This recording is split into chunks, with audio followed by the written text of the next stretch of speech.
Hey hi everyone, so welcome back to the channel. और DRDO ने जैसा कि उसका एप्लीकेशन फॉर्म आ गया है, आप जाके वहां से भर सकते हैं एप्लीकेशन फॉर्म।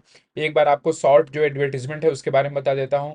डीआरडीओ ने फाइनली जो शॉर्ट नोटिफिकेशन मतलब नोटिफिकेशन जारी किया है उसमें उन्होंने 127 जो है वैकेंसी वो निकाली है साइंटिस्ट बी इन डीआरडीओ। और एडीए के पोस्ट पे उन्होंने 09 वैकेंसी निकाली है। और इन कार्डरेट पोस्ट के लिए उन्होंने 16 वैकेंसी निकाली है। ठीक है। So post are in level 10, यानी कि लेवल 10 का आपका पे मैट्रिक्स होने वाला है। ठीक है। बेसिक पे होगा 56,100। फिर उसके बाद जैसे ही हम आगे बढ़ते हैं, आप यहाँ पे देख सकते हैं कि इलेक्ट्रॉनिक्स ब्रांच वाइज उन्होंने डिटेल्स दिए हैं। इलेक्ट्रॉनिक्स ब्रांच के लिए डीआरडीओ में कितना वैकेंसी है, एडीए पोस्ट पे कितना है, फिर उसके अलावा जो अदर पोस्ट हैं उन पे कितना है, उसका इसेंशियल क्वालिफिकेशन क्या होगा, बैचलर्स डिग्री मांगेगा और वैलिड गेट स्कोर पे ये फॉर्म भरा जाएगा। तो आपके पास वैलिड गेट स्कोर होना चाहिए और ग्रेजुएशन में या तो आप अपेयरिंग हो या तो आप ग्रेजुएट हो चुके हो तो चलेगा। ठीक है। तो फिर उसके बाद जैसे हम आते हैं यहाँ पे मैकेनिकल का, आप देख सकते हैं कंप्यूटर साइंस के लिए निकला है वो देख सकते हैं, इलेक्ट्रिकल के लिए, मटेरियल इंजीनियरिंग मटेरियल साइंस के लिए, फिजिक्स केमिस्ट्री, हर ब्रांचेस के लिए इन्होंने पूरा वैकेंसी दी है। ऑलमोस्ट टोटल अगर हम बात करें तो इन्होंने डीआरडीओ के लिए 127 plus vacancy, one 127 plus, yes 127 plus vacancy है। और वैसे ही एडीए पोस्ट और ये सब मिला के अगर हम देखें तो 150 प्लस वैकेंसी इन्होंने निकाली है। ठीक है। और अदर थिंग हम डिस्कस कर लेते हैं एज क्राइटेरिया पे। तो जनरल के लिए 35 है और ओबीसी के लिए 38, क्योंकि 3 ईयर का जो है वो रिलैक्सेशन आपका होता है, और एस सी एस टी के लिए 40 ईयर का है। ठीक है। और upper limit relaxation 5 year, central government employ this things.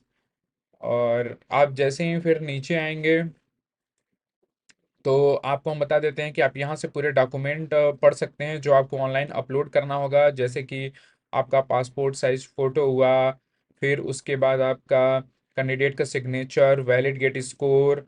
सो ये सारा चीज़ जो आपको मांगा गया है आप यहाँ से पढ़ के अपलोड कर देंगे उसको। ठीक है। और उसके बाद जब हम ऊपर आते हैं यहाँ पे तो लिखा है a provision will be made for candidate appearing or appeared in final year examination to submit their degree certificate online till 31 July 2025। यहाँ तक का आपके पास वैलिड सर्टिफिकेट होना चाहिए। ठीक है। अगर आप अपियर्ड फाइनल ईयर में आप आ गए हैं तो आपके 31 जुलाई तक ये कंप्लीट हो जाना चाहिए, तो यहाँ तक का सर्टिफिकेट चलेगा। फिर उसके बाद आप नीचे आएंगे तो यहाँ पे दिया कि कैंडिडेट जो सेलेक्ट होंगे उनको 1:10 के रेशियो में बुलाया जाएगा। ठीक है। मतलब वैकेंसी उसी टाइप से निकली है। और बाद में ये अपना इंटरव्यू कंडक्ट कराएंगे, उसका डेट मेंशन करेंगे। फिर उसके बाद अब जब नीचे आते हैं तो इन्होंने सिलेक्शन क्राइटेरिया के बारे में बात किया है कि final selection of the candidate will be purely on the basis of discipline, इसमें कि 80% वेटेज आपका जो होगा वो गेट के मार्क का होगा और 20% जो वेटेज होगा वो पर्सनल इंटरव्यू का होगा। ठीक है। तो ये चीज़ ध्यान में देने वाली है। फिर उसके बाद अपना आप जनरल इंस्ट्रक्शन क्या है वो सारी चीज़ें आप पढ़ लेंगे। ठीक है। आप चलिए आते हैं हम कि आपको फॉर्म कैसे फिलअप करना है। तो फॉर्म फिलअप करने के लिए आपको आरएससी की वेबसाइट पे जाना चाहेगा। आप सिंपली डीआरडीओ आप टाइप कर सकते हैं, उसके कैरियर टैब में जा सकते हैं। आपको कैरियर टैब में यहाँ आपको कैरियर टैब दिख रहा होगा, आप कैरियर टैब पे क्लिक करेंगे। ठीक है। वो आपको ले जाएगा कि आप जिससे नीचे आएंगे फिर यहाँ पे देखेंगे साइंटिस्ट रिक्रूटमेंट पे आप क्लिक कीजिए और प्रोसीड कीजिए।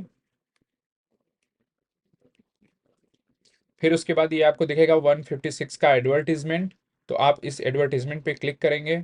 फिर उसके बाद आपको दिखेगा अप्लाई हियर, तो अप्लाई हियर पे आप क्लिक कीजिए। यहाँ से आप एडवर्टीजमेंट भी डाउनलोड कर सकते हैं और यहाँ से एप्लीकेशन के लिए क्लिक कर सकते हैं। ठीक है। यहाँ पे इस टैब पे आप एडवर्टीजमेंट यहाँ पे जाके डाउनलोड कर सकते हैं। ठीक है। और फिर उसके बाद अगर आपको अप्लाई करना है तो आप जस्ट क्लिक करिए यहाँ पे और आगे बढ़ जाइए। तो आप आगे बढ़ जाएंगे तो यहाँ पे आपके डिटेल्स मांगेंगे, आप जस्ट लॉग इन करेंगे और आगे बढ़ेंगे और फॉर्म फिलअप करेंगे। ठीक है।